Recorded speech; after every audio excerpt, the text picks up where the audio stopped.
Number 1. Jada Bell. 20-year-old Jada Bell pulled into the drive-thru of a Steak and Shake in St. Louis County late on the night of April 8, 2026. Prosecutors say she was angry over her food order. Minutes later, 32-year-old Taniah Evans was dead behind the window. Another worker was wounded, and detectives were racing to a fast food restaurant turned crime scene. The Steak and Shake sat in the 11,000 block of Bellefontaine Road in North St. Louis County, an area many locals also know as Spanish Lake. It was late, around 11:35 that night, the kind of hour when drive-through spots often get a mix of tired workers, late-night customers, and people looking for one last meal before heading home. Inside the restaurant, employees were still working the shift, serving cars one by one through the window. Taniah Evans was one of those workers. She was 32 years old from Bellefontaine Neighbors, just a short distance from where she worked.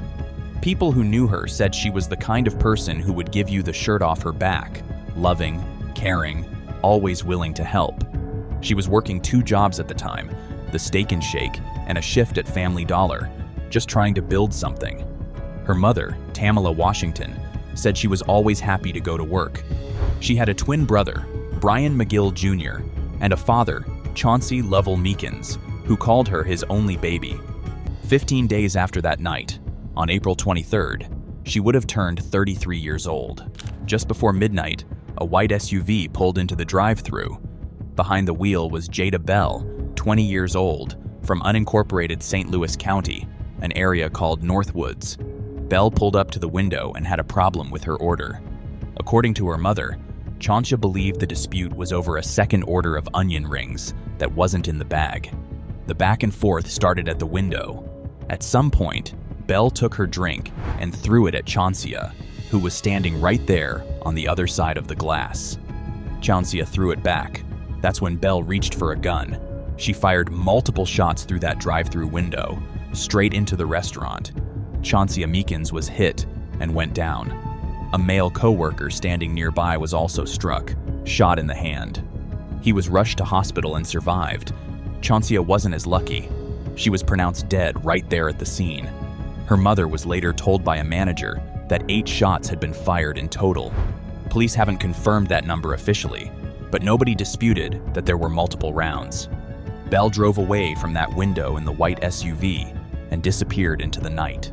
When St. Louis County Police arrived at the Steak and Shake on Bellefontaine Road, they found 2 employees who had been shot, one of them already gone. The drive-through window where it happened was shattered. The whole thing had been caught on the restaurant's surveillance cameras. Police knew what had happened. What they didn't have yet was who was in that white SUV. For the next 12 days, Taniah's family waited. Her mother, Taniah Washington, spoke publicly in those early days and said she couldn't understand it. Why would somebody want to shoot somebody in a fast food restaurant over some fast food, she said. Investigators spent those 12 days working every angle they had. They had the surveillance footage, they had the white SUV, and they had something else, cell phone data. Detectives were able to place Bell's phone in the area of that Steak and Shake at the exact time the shots were fired. That, combined with what was on those cameras, was enough. On April 20th, 2026, 12 days after the shooting, Jada Bell was taken into custody. She was charged with 6 felonies: first-degree murder, first-degree assault, unlawful use of a weapon, and 3 counts of armed criminal action. She was held on a $1 million cash-only bond with no 10% option. She's been in custody since her arrest, and according to police, she hasn't said a word. Taniah's cousin, Anthony Wilhite, spoke for the family on what they wanted to see happen next. He said they were pushing for the death penalty, not for revenge, but to send a message. The St. Louis County prosecuting attorney, Melissa Price Smith, addressed the death penalty question directly. She said her office has a specific process they go through before ever deciding to pursue it. The homicide team has to meet, put together a formal memo, and bring it to her. And at the point when Bell was charged, that hadn't happened yet. So whether Bell will face the death penalty is still an open question. What is certain is that Bell now sits in jail facing murder charges over a missing order of onion rings. And Taniah Evans' mother is left with one question: she'll probably never get a real answer to. Who kills somebody over onion rings? Number 2. Elijah Mackey. Elijah Mackey was working the late shift at a Checkers in Kissimmee, Florida, when a customer at the front window started complaining about his food order. Mackey wasn't even the one handling the complaint. Another employee was dealing with it. But at some point, he climbed out of the drive-thru window, walked around to the front of the building where the customer was standing, pulled a gun from his waistband, and shot him in the chest.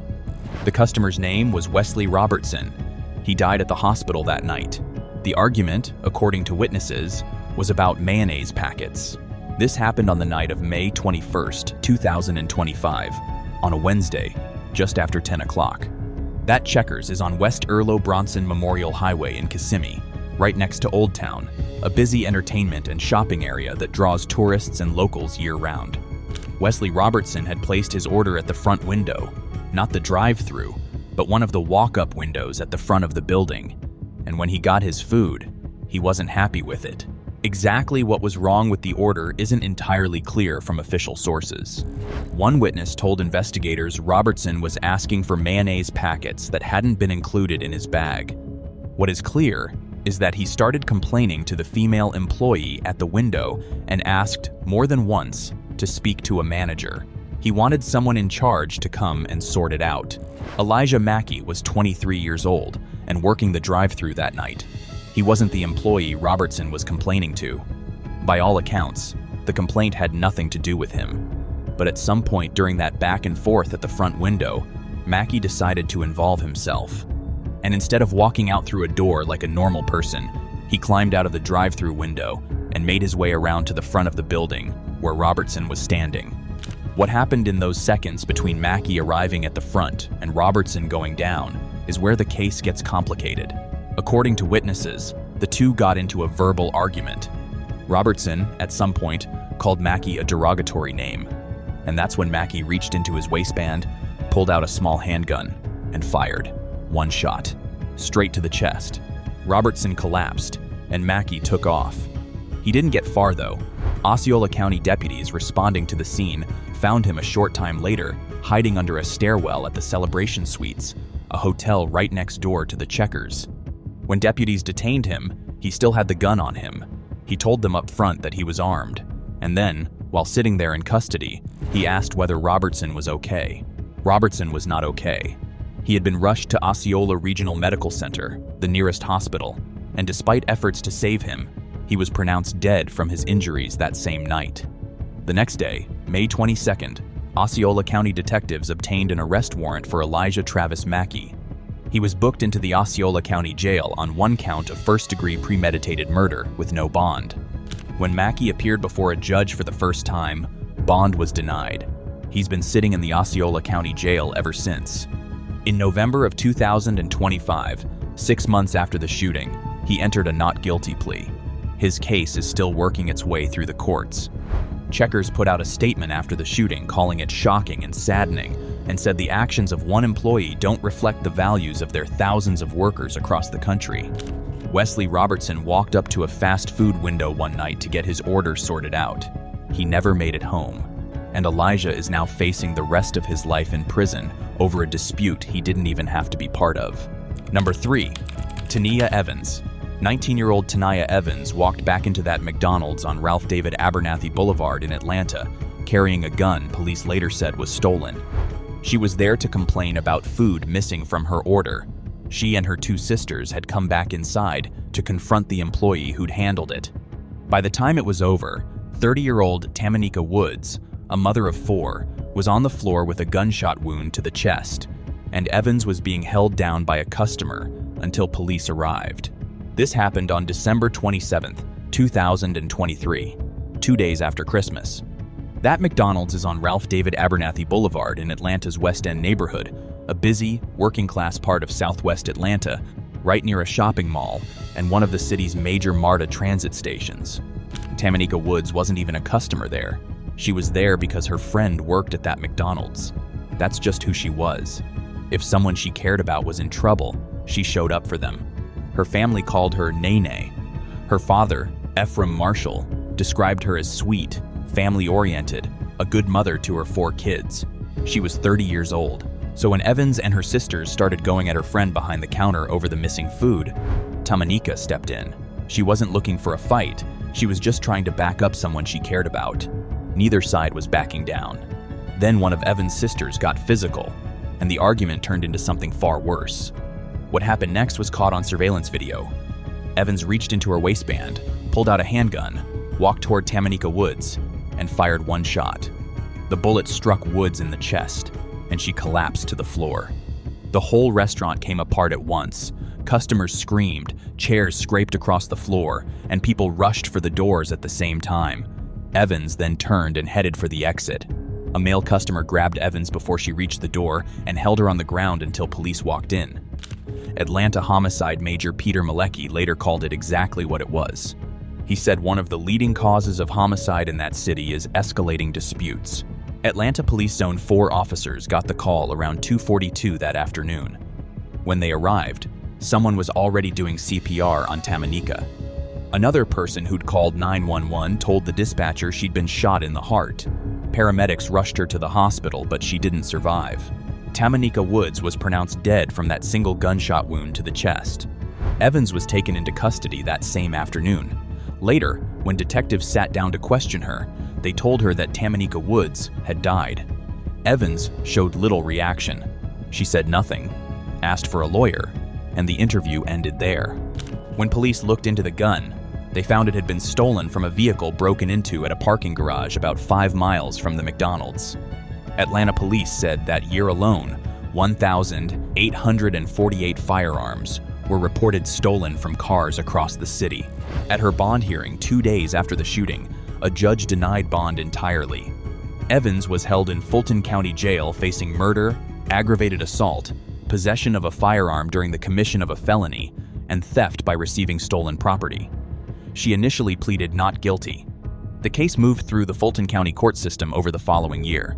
Eventually, Evans's attorney worked out a deal with prosecutors. Instead of going to trial on the felony murder charge, Evans pleaded guilty to voluntary manslaughter, aggravated assault, and the firearms charge. The murder charge was dropped as part of that agreement. On November 19, 2024, nearly a full year after Taniah Woods died on the floor of that restaurant, Taniah Evans was sentenced to 25 years in prison. She was 20 years old at sentencing. She'll be in her mid-40s before she's eligible for release. Number 4. Melvin Williams. Melvin Williams walked into a Subway restaurant in downtown Atlanta on a Sunday night in June of 2022, carrying a gun he was legally not allowed to have. He was a convicted felon. He was out on bond from a previous arrest, and the conditions of that bond specifically said no weapons. He ordered a sandwich, decided there was too much mayonnaise on it, and when the argument with the employees behind the counter got out of hand, he pulled that gun out and started shooting. 26-year-old Brittany Macon, who had only been working there for 3 weeks, was shot and killed. Her co-worker and girlfriend, Jada Statham, was shot twice, and Jada's 5-year-old son, who was standing right there in that restaurant, watched all of it happen. The Subway where this happened is inside a Circle K gas station on Northside Drive, just south of Mercedes-Benz Stadium, right in the heart of downtown Atlanta. It's a busy strip, the kind of location that sees foot traffic at all hours. Brittany Macon started working there about 3 weeks before that night. Her family said she was the kind of person who just showed up for people. She and her co-worker, 24-year-old Jada Statham, were more than just colleagues. They were together, dating, living together, building a life. That night, Jada brought her 5-year-old son to work with her. He was there behind the counter with the two of them when Melvin Williams walked in. Williams was 36 years old and had been in and out of trouble his whole adult life. By that point, he'd been booked into the Fulton County Jail at least 8 different times. Back in 2013, he pleaded guilty to aggravated assault and first-degree burglary after breaking into his neighbor's apartment and getting into a physical fight with the same neighbor. He did a year in prison, 4 years on probation, and was eventually discharged under Georgia's First Offender Act in 2019, which effectively wiped his record clean. Then, in 2021, he was arrested again, this time for aggravated assault and cruelty to children in connection with an incident involving his child's mother. That case was still open when he walked into that Subway. He was out on bond. and the conditions of that bond, written in a court order, said he was not allowed to have any weapons. That Sunday night, Williams ordered his food at the counter, and when he got his sandwich, he wasn't happy with it. The Subway co-owner, Willie Glenn, later confirmed what the argument was about. Believe it or not, it was about too much mayonnaise on his sandwich, Glenn told reporters. What exactly was said between Williams and the employees during that argument isn't fully detailed in the public record. What the police and the co-owner both confirmed is that at some point, Williams decided words weren't enough. He pulled the handgun from wherever he had it on him and opened fire on the two women working behind that counter. Brittany Macon was shot and killed.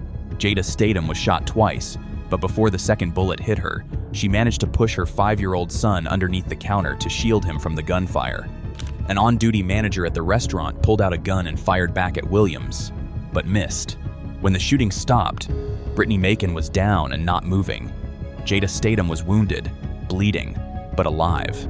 And her little boy, 5 years old, was crouched under that counter in a Subway restaurant where 2 people had just been shot in front of him. Williams fled the scene, but not for long. Police arrested him the very next day, June 27th. He was booked into the Fulton County Jail and denied bond at his first court appearance. A judge ruled he was too dangerous to release, and given what he'd just done while already out on bond for assault charges, it was hard to argue otherwise. Williams now faces multiple serious charges. He's facing murder, felony murder, 3 counts of aggravated assault with a deadly weapon, first-degree criminal damage to property, third-degree cruelty to children, and possession of a firearm during the commission of a felony. That last charge matters even more, because Williams was not legally allowed to have a gun in the first place. In November of 2023, more than a year after the shooting, Williams tried to get bond again. A Fulton County judge denied it a second time. The court order said the same thing it said the first time. The defendant poses a significant risk of committing a felony pending trial. Williams has been sitting in the Fulton County Jail ever since, waiting for a trial date that still hasn't been set. Number 5. Michael Morgan. Michael Morgan was 20 years old when he got a FaceTime call from his mother that ended with a man dead. His mother, Lisa Fulmore, was at a McDonald's on Fulton Street in Brooklyn, complaining to the employees that her fries were cold. Morgan was on the other end of that call, listening to the whole thing play out in real time.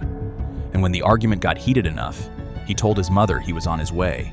He showed up with his 18-year-old girlfriend, got into a fight with a 23-year-old employee named Matthew Webb, punched him to the ground on the sidewalk outside, and then pulled out a gun and shot him in the neck. Matthew Webb did not survive. He died 4 days later. And the whole thing started because somebody's fries weren't hot enough. Lisa Fulmore, 40 years old, was a customer there that evening. She ordered food, got her fries, and immediately complained that they were cold. She went to the counter, spoke with employees there, including 23-year-old Matthew Webb, and asked to see a manager. According to reports, when she kept pressing the issue, some of the workers laughed at her complaint. That was when the situation began to change. What turned this from a normal customer complaint into something far more serious was the phone in Lisa Fulmore's hand. She was on FaceTime with her son, Michael Morgan, the entire time, meaning he was hearing the argument as it happened. He could hear everything, his mother complaining, the back and forth with the workers, the laughter. As the argument continued, Michael Morgan decided he had heard enough. According to his mother, he said something she later repeated to police. He gotta do what he gotta do. Then he hung up the call and started heading for the restaurant. Morgan was 20 years old and had already been arrested 13 times. Previous charges included assault, grand larceny, and theft of service. He wasn't a stranger to confrontation. And on this particular evening, he didn't go to that McDonald's alone. He brought his 18-year-old girlfriend, Camelia Dunlap, with him. What Dunlap had on her when they arrived would become a central part of this case. She was carrying a gun. A gun that, according to the prosecutor, Morgan had obtained from a neighbor. By the time Morgan got to that restaurant, the argument that had started between his mother and the employees was still going. Morgan got into an argument with Matthew Webb, and the confrontation soon moved outside onto the sidewalk. That's where the surveillance cameras caught what happened next. Morgan threw a punch that knocked Webb straight to the ground, and when Webb tried to get back up, Morgan reached for the gun and fired. One shot to the neck. Webb went down and didn't get up. Bystanders on the street rushed over. One man cradled Webb's head while they waited for an ambulance. Another took off his own shirt and pressed it against the wound to try to slow the bleeding. Paramedics rushed Webb to Brookdale University Hospital in Brooklyn, where doctors assessed his condition and delivered the worst possible news. He had been declared brain dead. His family was told he was on life support and that they would have to make a decision. Morgan didn't stick around after the shooting. He took off from the scene on foot, and surveillance footage captured him trying to get rid of his clothes as he went. It didn't work. Police arrested him that same night, inside his own home. Camelia Dunlap was arrested there alongside him. When Morgan appeared before a judge at his arraignment on August 4th, Assistant District Attorney Luis Paternina told the court that murder charges were coming because Webb was still on life support and Webb's family was in the impossible position of deciding when to let him go. Morgan was held without bail. On the morning of August 5th, the NYPD confirmed what everyone had feared. Matthew Webb had died. The charges against Morgan were upgraded to murder. But then came a detail that nobody outside the investigation saw coming. While detectives were questioning Morgan about the McDonald's shooting, he started talking about something else. He admitted to another killing, a murder that had gone unsolved for nearly 2 years. In October of 2020, a 28-year-old man named Kevin Holloman had been shot dead on Herkimer Street in Bedford-Stuyvesant, right in the same neighborhood, 6 blocks from the McDonald's where Morgan had just shot Matthew Webb. Holloman wasn't even the intended target. He'd been hanging out with his cousin when Morgan came out of an apartment and opened fire. The cousin was the one Morgan was actually after, following a dispute between them 2 days earlier. Holloman just happened to be standing there. Police had long suspected Morgan in the Holloman killing, but had never been able to make the case. Then Morgan walked into a questioning room over cold fries and handed it to them himself. Morgan was charged in both cases: the Holloman murder, the Webb murder, criminal possession of a weapon in connection with both. Camelia Dunlap was charged separately under the same Kings County indictment for handing Morgan the gun and running off with it after the shooting. In December of 2023, a Kings County judge ruled on how the 2 defendants would be tried. Rather than splitting the cases into entirely separate trials, the judge ordered simultaneous separate juries, one for Morgan, one for Dunlap, to hear the evidence together in the same courtroom. As of now, that trial has not yet concluded. Michael Morgan remains in custody without bail, waiting for a verdict that will determine whether he spends the rest of his life in prison. Number 6. Antoine Kendrick. On the afternoon of July 26, 2022, a 67-year-old man walked into a Wendy's in Prescott Valley, Arizona, to complain about his food. He was standing at the counter, sipping his Frosty, waiting for someone to address it.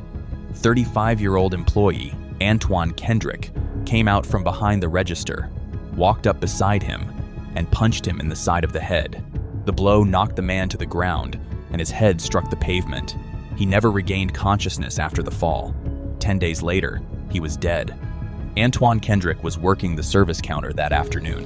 Around 20 minutes to 5, a 67-year-old resident of nearby Dewey came in and ordered his food. He got his items, but something about the order wasn't right. He went back to the counter to complain. What exactly he said and what exactly was wrong was never clearly captured. What police confirmed is that the man complained about his food order, and that complaint was directed at the employees working the counter. What the camera did capture was what happened next. The footage shows Kendrick handing the customer 3 cups at the counter. The customer appears to be pointing at something, making his complaint. At some point, the interaction winds down enough that the man steps back slightly and starts tasting one of the cups, sipping his Frosty. And that's when Kendrick walks out from behind the register. He comes up beside the man, from the side, where the customer isn't looking, and throws a punch directly at the side of his head. The customer dropped immediately. His head struck the floor on the way down, making the injuries even worse. He was knocked unconscious and never got back up. Officers from the Prescott Valley Police Department and the Central Arizona Fire and Medical Authority responded to the restaurant. When they arrived, the 67-year-old man was on the floor, unresponsive. Given how serious his condition was, the decision was made to airlift him to a hospital in the Phoenix area. He was flown out that same afternoon and admitted in critical condition. Kendrick was arrested the same day. Initially, the charge was aggravated assault, because at that point the victim was still alive. Kendrick was booked into custody, and the case sat in that holding pattern for the next 10 days.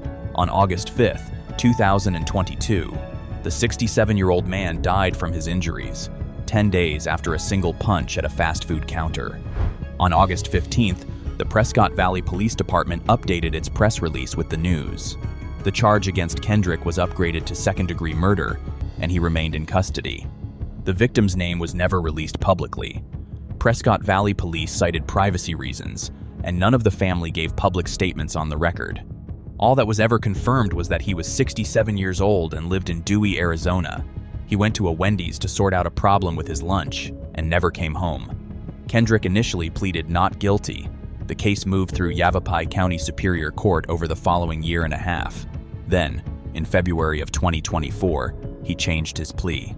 He pleaded guilty, and on April 1st, 2024, he stood before Judge Krista Carmen in Yavapai County Superior Court and was sentenced to 15 years in prison.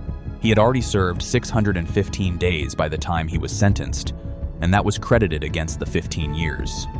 But the rest of it he has to serve in full. Number 7. Kelvis Rodriguez Torres. Kelvis Rodriguez Torres was 37 years old, a convicted felon, legally barred from owning a gun, and on the night of August 1st, 2020, he drove to a Burger King in Orlando because his girlfriend made a phone call. That girlfriend was Ashley Mason. She'd been sitting in the drive-thru line, got frustrated with how long the wait was, got out of her car, banged on the window, and told the employees her man was coming. The restaurant refunded her $40 and asked her to leave. She left, called Rodriguez Torres, and came back. He arrived in a white work truck, walked up to 22-year-old Desmond Joshua, who'd been on the job exactly 2 days, and put him in a headlock. When a bystander broke it up, Rodriguez Torres went back to his truck, took the gun Mason handed him, and shot Joshua once in the chest.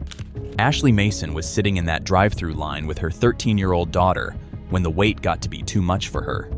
She got out of her car at the drive-thru window and started making a scene, banging on the glass and yelling at the employees. Her daughter threw a drink at the window. Mason told the workers that her man was going to come down there and deal with this. One of the employees, 22-year-old Desmond Joshua, who had only been working there for 2 days, refunded Mason $40 and asked her to leave. Mason left, but she didn't go home. Surveillance footage from a nearby restaurant later showed Mason sitting in its parking lot after she drove away from the Burger King. She stayed there for about 5 minutes. Then she left for 2 minutes and came back, this time not alone. Following behind her in a white work truck was Kelvis Rodriguez Torres, her boyfriend. He was 37 years old and a convicted felon, which meant he had no legal right to be anywhere near a firearm. He had one anyway. Rodriguez Torres got out of that truck and went straight to Desmond Joshua. He didn't come to talk. He challenged Joshua to a fight right there in the parking lot, then grabbed him and put him in a headlock, choking him. A bystander stepped in and managed to pull them apart. That should have been the end of it, but it wasn't. Rodriguez Torres walked back to his truck.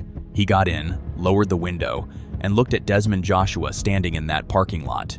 And he said 4 words that witnesses would later repeat to investigators word for word. "You got 2 seconds." Then he pulled the trigger.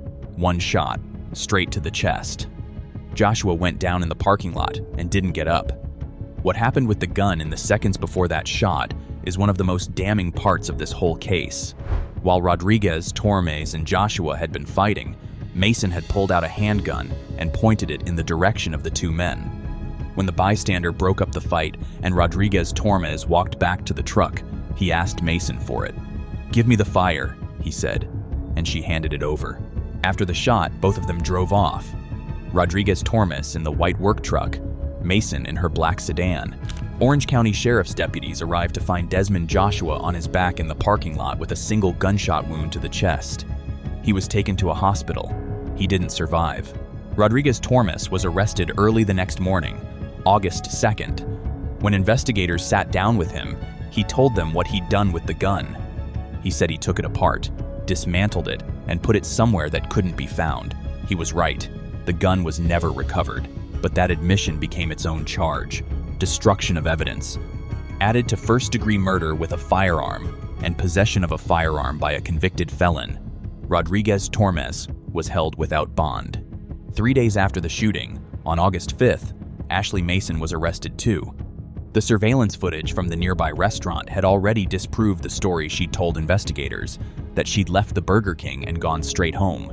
She was charged with principal to first-degree murder and aggravated assault with a firearm. She was also held without bond. When she was interviewed by detectives after her arrest, Mason described what happened when Rodriguez Torres came home that night. She said he walked in and told her, "I messed up." The case moved through the Orange County courts for the next 3 years. When it finally reached trial in November of 2023, the jury was asked to weigh everything that happened that night. Rodriguez Torres had gone in facing first-degree murder. In the end, jurors found him guilty of manslaughter, along with tampering with physical evidence and possession of a firearm by a convicted felon. The first-degree murder charge did not stick, but a manslaughter conviction in Florida still carries serious weight. On a December day in 2023, Kelvis Rodriguez Torres stood before a judge in Orange County and was sentenced to 50 years in prison. He was 41 years old. He'll be in his 90s before he's eligible for release, if he ever is. Ashley Mason's case is still unresolved. As of the last confirmed court date, she was facing trial on 2 counts of aggravated assault with a deadly weapon. Desmond Joshua had been on that job for only 2 days. He refunded a customer $40 and asked her to leave. That was the decision that cost him his life. Number 8. Rico Mlan.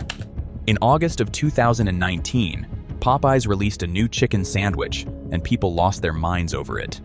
Customers were driving across town, waiting an hour in line, posting about it online, and within days, it was completely sold out at locations everywhere.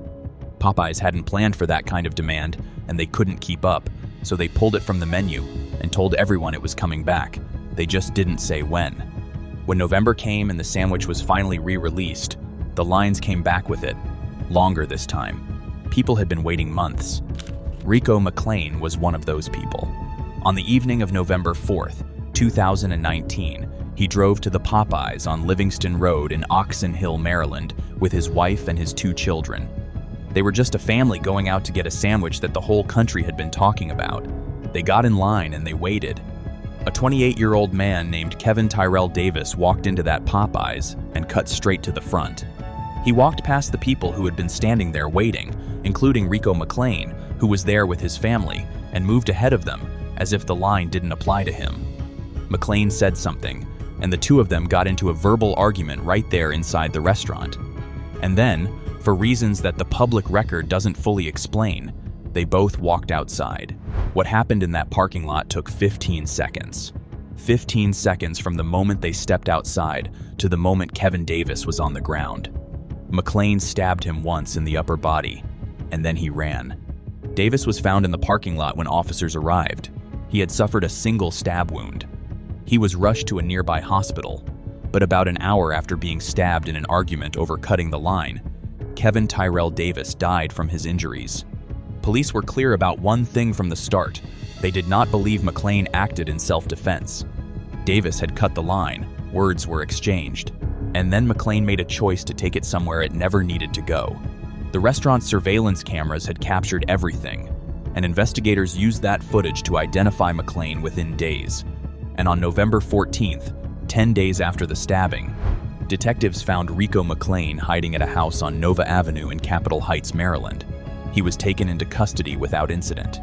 A grand jury indicted Mlan in December of 2019 on charges of common-law murder and carrying a dangerous weapon with intent to injure. He sat in custody while the case worked its way through Prince George's County Circuit Court. His defense attorney at the time suggested Mlan had viable defenses, but didn't elaborate publicly on what those were. It took until April of 2022, nearly 2.5 years after the stabbing, for the case to go to trial. When it did, the jury came back with a verdict of second-degree murder. Sentencing came in September of 2022. The prosecution had asked for 35 years. What Mlan got was 22, with no portion of it suspended. He'll be eligible for parole after serving 11 years, and with time already served, he could potentially be out in less than 10. At the sentencing hearing, something happened that was worth noting. Rico Mlan stood up and apologized to Kevin Davis's family. And then Davis's mother did something that nobody in that courtroom could have predicted. She looked at the man who had killed her son and told him she was going to pray for him every day and hoped he would be rehabilitated. Kevin Tyrell Davis came to a Popeyes on a Monday evening to get a chicken sandwich. He cut a line, which was the wrong thing to do, and it cost him everything. Rico Mlan is going to spend at least the next decade in prison because he decided 15 seconds in a parking lot was the right response to that. Number 9. Floorwork Carlin Lozano. Jalen Madden was 19 years old and working the overnight shift at a Waffle House in Laurinburg, North Carolina, when a customer started getting impatient about his order. She was the cook that night. Her boyfriend, 18-year-old Burley Dawson Locklear, was working right there alongside her. The customer, 38-year-old Floorwork Carlin Lozano, had complained that his food was taking too long. He reportedly said it should not take that long to cook bacon. Jalen kept working and got the order out. Lozano took the food, walked toward the parking lot, then turned back and fired 2 shots into the building. Burley was hit and died at the hospital that night. This happened in the early hours of September 13th, 2024, just after midnight on a Friday. Burley Dawson Locklear III was 18 years old. He'd gone by Dawson his whole life and by Pootie and Stump to the people closest to him. He just graduated from Hope County High School earlier that year and only recently turned 18. His birthday was July 18th, 2024. His girlfriend Jalen worked at the same Waffle House. That night, she was on the grill and Burley was out front. Around 12:30 in the morning, a group of customers came in, including a man Jalen noticed right away seemed impatient. That man was Floorwork Carlin Lozano. He was 38 years old and went by the nickname Chulo. He also went by Carlos. He was known to move between Laurinburg, Dillon in South Carolina, and the state of Florida. He walked into that Waffle House and placed an order, and then he waited. The wait was the problem. Jalen had told the customers up front that she needed 15 to 20 minutes because she had a full line of orders to get through. But Lozano didn't want to wait 15 minutes. He came back to the window asking why his food was taking so long. He said it didn't take that long to cook bacon. And from there, according to police, things escalated. He got more agitated, more verbally abusive toward the staff, the kind of scene that fast food workers deal with far too often. Eventually, the food came out. Lozano got what he came for, and then he did something that nobody in that building could have anticipated. He walked toward the parking lot, toward his Chevrolet, and then he stopped. He turned back around to face the building, and he fired 2 shots, straight at the Waffle House. One of those bullets went through and struck Burley Dawson Locklear inside. Laurinburg police officers arrived at 12:42 that morning, about 12 minutes after the first reports came in. When they got there, they found Burley inside the restaurant with a gunshot wound. He was transported to Scotland Memorial Hospital, just a few miles away. He didn't survive. Burley Dawson Locklear III died at that hospital on September 13th, 2024. Lozano, meanwhile, was already gone. He'd fled from the parking lot on foot, heading along Scotland Crossing Drive toward West Boulevard, and disappeared into the night. The next morning, Laurinburg police issued an arrest warrant for Floorwork Carlin Lozano, charging him with first-degree murder. They put out his description, his aliases, and a warning: armed and dangerous. They also noted he was known to move between North Carolina, South Carolina, and Florida, which told investigators they might be looking for a man who had already put serious distance between himself and Laurinburg. They were right. Lozano was gone for 4 months. Then, in January of 2025, 4 months after the shooting, authorities located Floorwork Carlin Lozano in Portsmouth, Virginia. He'd made it that far. Officers took him into custody there, and the process of bringing him back to North Carolina began.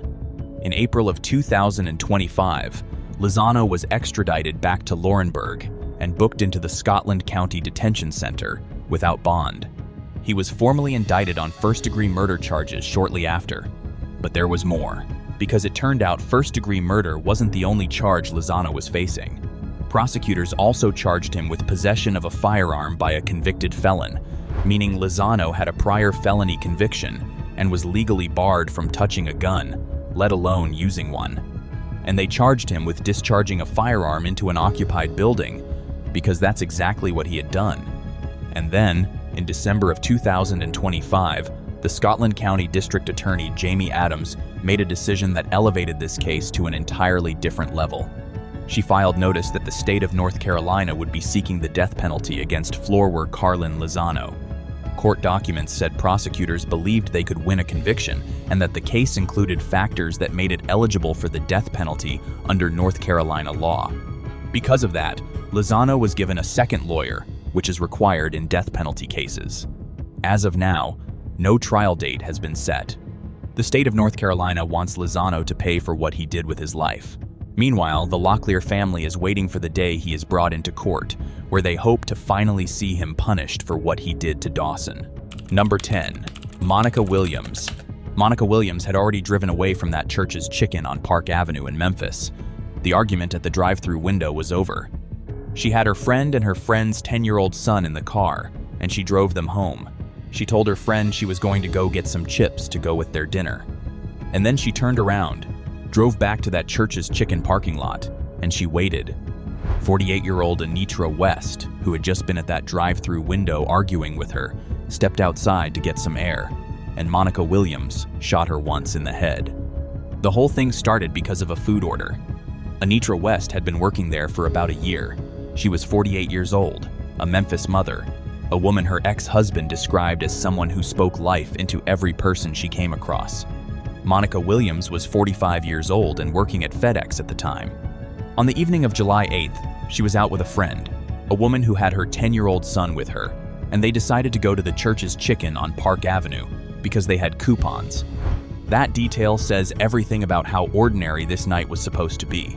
At the drive-thru intercom, something went wrong.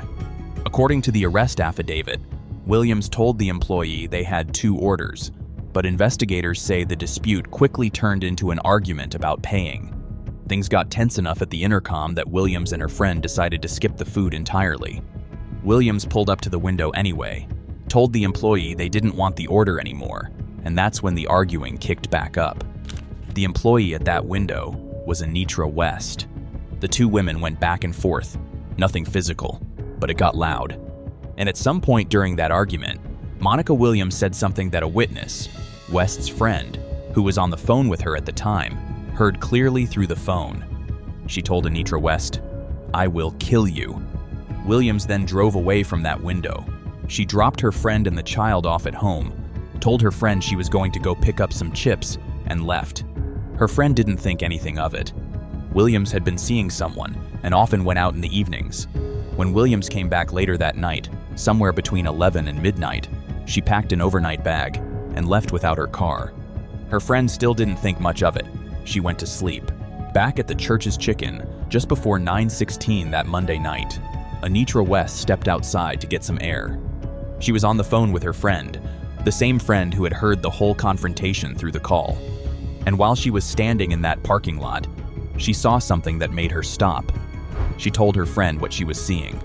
"Girl," she said, "this same girl with the purple hair I just got into it with just pulled back up in the parking lot." A few seconds later, her friend heard her yell something. "Go to jail then," and then a single gunshot, and then nothing. The employees inside heard their coworker's name being called out. Then they went outside and found Anitra West bleeding from a gunshot wound to the head in the parking lot. Memphis police officers arrived at 9:16 that evening. Anitra West was rushed to Regional 1, where she was pronounced dead at 9:41 p.m. The next morning, Memphis police released surveillance photos on their Facebook page, images from the restaurant's cameras that had captured the entire incident. The woman in those photos had purple hair. She was driving a teal compact SUV, later confirmed to be a Mazda CX-9. Within hours, people in the community started recognizing her. A woman called police and identified the person in the photos as her friend Monica Williams, and said the vehicle was parked right outside her house. Police found the car and had it towed, but Williams was gone. 3 days after the shooting, on July 11th, Memphis police issued an arrest warrant for Monica Williams, charging her with first-degree murder. Back in 2009, she had been convicted of aggravated assault for stabbing a pregnant woman and assaulting her with a tree branch. She did 3 years for that. which meant that when she shot Anitra West, she was not only facing a murder charge, she was carrying a firearm she had no legal right to have. That added a second charge on top of everything else: convicted felon in possession of a firearm. Williams was out there for a week, and then, on July 15th, 7 days after the shooting, she turned herself in. She walked into custody and was booked into the Shelby County Jail with no bond. FedEx confirmed she had been fired from her job the moment her identity became public. The Shelby County District Attorney, Steve Mulroy, said his office would work hard to keep her behind bars pending trial and make sure she was punished appropriately for what she had done.